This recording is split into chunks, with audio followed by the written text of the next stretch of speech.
Jeff Durkin here with We Are Change Connecticut. We're out here in Maryland reporting for the Bradley Manning rally at Fort Meade, and we're joined by CIA whistleblower Susan Lindauer. Bradley Manning was accused of leaking information from the military standpoint. Bradley Manning was accused of leaking classified information to the public regarding U.S. war crimes in Iraq. Now, this is very significant. He has been accused of aiding and abetting the enemy by revealing the truth to the global community. However, it could be said that the actions of the U.S. military were already known to the Iraqi people. The Iraqi people were living through this. They were suffering through this every day through the occupation. They did not need Bradley Manning to tell them anything. He was not disclosing anything that they didn't know from personal experience. A 5-year-old in Iraq knew what U.S. soldiers were doing. What Bradley Manning did was he exposed this to the world so that we, the people of the United States, would be essentially shamed by the actions of the U.S. military. That is why he's really being punished, because he didn't cover up the lies and the crimes. He didn't hide it from the people. He made sure that the world community could see it for themselves with their own eyes. And that's why they're attacking him, to punish him. Abu Ghraib, as you know, was a place where torture occurred regularly. And a soldier from West Virginia, a private named Lindy England, got 3 years in prison for degrading, humiliating Iraqi prisoners of war at Abu Ghraib, and her actions. When the global community saw her actions and the smearing them with feces, having naked men crawl on top of each other, being forced to simulate sodomy, in some cases being sodomized by American soldiers, she received 3 years in prison. 3 years for torture and for gross human rights abuses. Bradley Manning has already served 4 years in prison, and he is being threatened with a 20-year sentence or even life imprisonment because Lindy England is perceived as a victim by the U.S. military. Think of this. Lindy England, who committed torture at Abu Ghraib, is a victim of exposure, whereas Bradley Manning is a perpetrator of exposure. Lindy England enjoyed committing the crimes. She's seen, waving her fingers like this in V's, and Bradley Manning saw a moral obligation to expose war crimes by U.S. soldiers. That's a fundamental difference here. That the American military is not ashamed to commit the crimes. It's angry at whoever will expose them. You were mentioning earlier about the Nuremberg principle and relate to Bradley Manning. Maybe for those who don't know what that is, could you maybe explain that and how it relates to Bradley Manning in his case?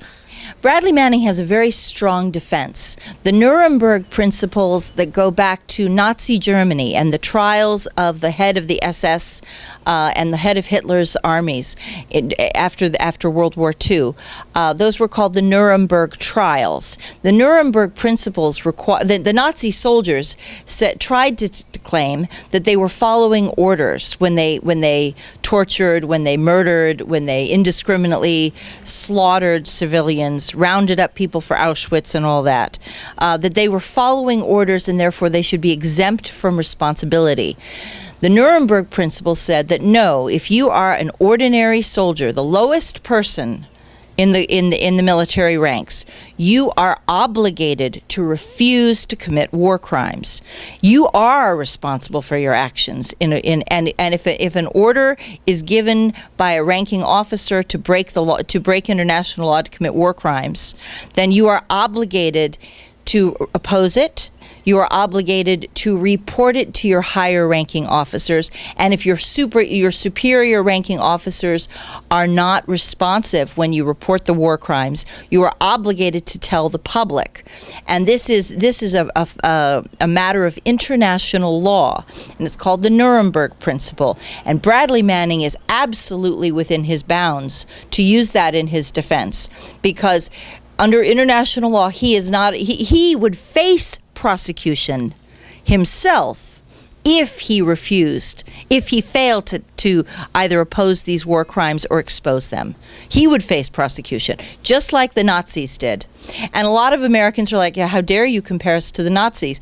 These are principles that apply to all situations and all peoples. They are moral principles of law, humanitarian principles, and they are safeguarding our community, our world community, from crimes committed in war.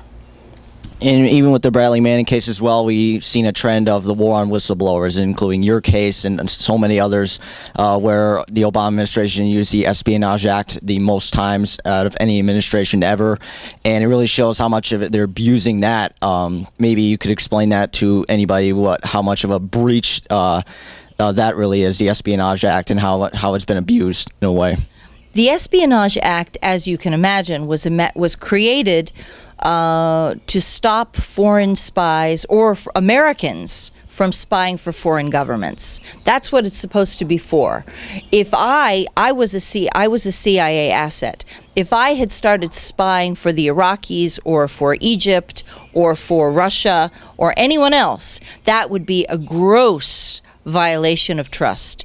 That would mean that is something that I would absolutely support massive prosecution for. It is offensive to me to be told that exposing war crimes qualifies, or exposing that as a whistleblower, that if I try to protect the community of the United States, see. No, sorry. Take that out. I want to say something. I'm sorry. Okay. As a whistleblower, I believe that protection of national security requires me to protect the values of this country. Do you understand? The values of the Constitution. That is the preeminent oath that we swear, to protect the Constitution from enemies, foreign and domestic. When I have a member of Congress telling me that it's okay to subvert the rights of the American people because he winks and says so, that senator becomes an enemy of the United States, in my opinion. At least he's a buffoon. He is mediocre. He is failing in his own leadership responsibilities, but I consider that I have an obligation under no circumstances to allow his bad actions to drag me down with him.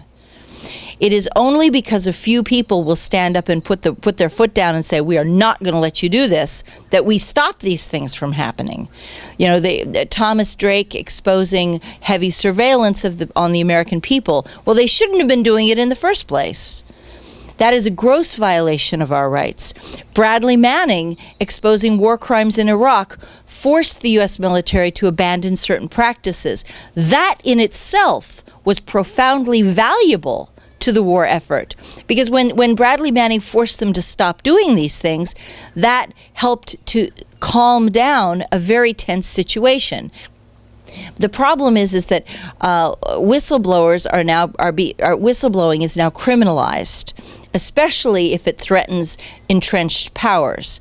The Patriot Act says that any free speech any dissent is sedition if it disrupts the flow of government. Well, what is the flow of government but the calm, the comforts of the powers that be? Those who are in control, those who are dominating the government. And so, if you declare that anything is seditious, which might cause a politician to lose the next election, you see, maybe that politician needs to face accountability to the people and needs to take responsibility for their actions. And maybe it's a good idea for Americans to know what these politicians are doing in our names. And the only people who really want to protect the politicians are those who are afraid of the truth. But if you know, those who are fighting to protect the vested interests. But those vested interests, just because they're in power, does not mean they're doing a good job. And I think we can do a lot better than what we've got right now in Washington. Just to wrap it up here, for anybody out there who want to support Bradley Manning and do any activism, anything like that, what would you recommend? Any advice for people out there to start spreading the message about more people knowing more about his case? Bradley Manning is the coverage, the national coverage of Bradley Manning's case has been appalling. I am very offended by these journalists, national journalists, who are running around saying that the Obama administration is starting a war on journalism, because he wiretapped the AP. I think that's so funny that they're complaining about this. These same press reporters have absolutely refused to cover stories like Bradley Manning's or mine. They have a news blackout out on anything the White House tells them requires exposure of special national security interests, and yet they want to pretend to be us for a day. Being us for a day means going to jail. I was held on Carswell Air Force Base for a year with no trial, no hearing, secret charges, secret evidence, secret grand jury testimony. I had a public defender who did not care about my case at all. I had an uncle who is an attorney who tried to visit me 3 times. 3 times, the first 2 times, the military refused to allow him access to the base to meet me. And by this time he was on my case. He was recognized by the court as being part of my defense team. And so I was being denied access to an attorney according to the NDAA rule, the new NDAA rules. My case was sort of a practice run for what is now the NDAA. And Americans are very stupid and foolish if you think that it only applies to me and Bradley Manning, or me and Thomas Drake, or John Kirkhow. No. We are the first step. When I was in trial, I was never at trial. When I was in court, the prosecutor used to say, "Your Honor, this is a special situation. This will never happen again. Please, we just got to do it once." Within 2 years of the end of my indictment, they were doing it to everybody. And now, and let me tell you, America, you're next. If you're an activist, if you're a blogger, if you're a radio host, you are going to be targeted for special treatment by the U.S. government. And the NDAA and being locked on a military base is no joke. When you are denied, I personally have been denied the right to see an attorney. And it literally, in my case, my uncle, who was an attorney, family member and attorney, it took U.S. Marshals standing by, flanking him at the base, with a judge waiting in his courtroom to issue the order to go in before the military finally let this meeting occur. And it was not a matter of, the Constitution was, my constitutional rights were suspended on that base. I had no constitutional rights. Everything was gone. I was not allowed to face my accusers. I was not allowed to know what I was accused of doing. They were not required to show any evidence that a crime had actually occurred. They made big statements in the media, in my indictment, that I was an Iraqi agent. Please. What that meant was that I had opposed George Bush. And I told him that there would be no weapons of mass destruction in Iraq. And I gave advance warning about the 9/11 attacks. And I showed that there was an Iraqi peace option that would have solved the entire problem. But because we had been so proactive and done a pretty outstanding job, and because it contradicted the Bush administration policy, they were allowed to do they took every measure that they could do, every measure that was necessary to protect the government in power so that it could be re-elected while avoiding a candid discussion with the people over their policies. Whatever it took, they were going to do.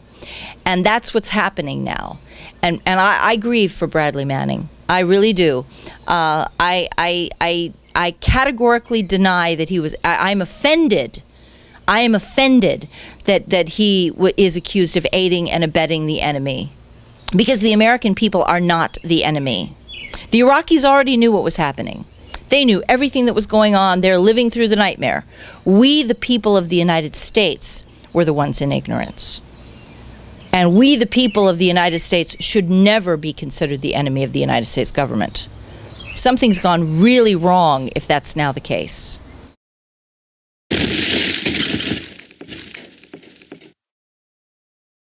I was removed. I was definitely in the way. I was very outspoken against the war, and I was subsequently arrested on the Patriot Act and locked up in prison on Carswell Air Force Base while the government rewrote the history books. I was charged under the Espionage Act. I was turned into an enemy of the state. That was bad enough. At least I still had access to the court of law, to a due process. I had rights. And as much as the government didn't like that,